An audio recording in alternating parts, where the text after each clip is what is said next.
নেত্রকোনার বাজারগুলোতে পুরোদমে শুরু হয়েছে আমনের ধান বিক্রি। বাজারগুলোতে পর্যাপ্ত ধান থাকলেও দাম নিয়ে অভিযোগ কৃষকদের। এ নিয়ে জানাতে দুর্গাপুরের ধানের হাট থেকে যুক্ত হচ্ছেন রিফাত আহমেদ রাসেল।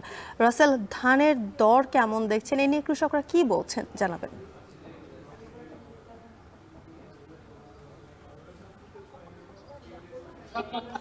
জ্যোতিকা, নেত্রকোনার এই মৌসুমে আমনের মৌসুম চলছে এবং বাজারগুলোতে কিন্তু এখন পুরোদমে ধানের বেচাকেনা শুরু হয়েছে। গেল 15 থেকে 20 দিন ধরে কিন্তু এই অঞ্চলে, অর্থাৎ পাহাড়ি সীমান্তবর্তী এলাকা হয়, কিন্তু এই এলাকায় আগে ভাগেই ধানের কাটা শুরু হয়েছে এবং কৃষকরাও কিন্তু সেই ধানগুলো কিন্তু বাজারে তুলতে শুরু করেছেন।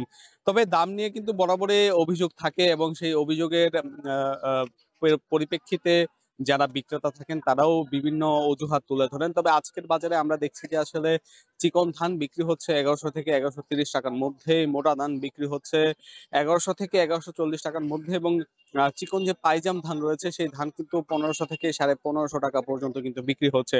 এছাড়াও একেবারে সুগন্ধি যেই ধানগুলো রয়েছে সেই ধানগুলো কিন্তু 2500 থেকে 2550 টাকার মধ্যে কিন্তু বিক্রি হচ্ছে।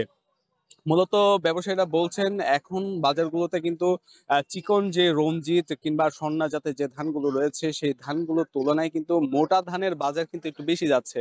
এর কারণ হিসেবে তারা যেমনটা জানিয়েছেন যে এখন সরকারি ভাবে ধানের ক্রয় চলছে এবং সরকারি গোদামগুলোতে ধান ক্রয় করার ফলে কিন্তু এখন সরকার ধানের দামে একটু বেশি দেখা যাচ্ছে। তবে সব মিলিয়ে বলা যায় যে কৃষকরা এই ধানের দাম পেয়ে কিছুটা অভিযোগ থাকলেও বিক্রেতারা বলছেন ধানের দাম ঠিক রয়েছে। তো এই ছিল আমার কাছে নেত্রকোনা থেকে ধানের বাজারের সর্বশেষ। জ্যোতিকা।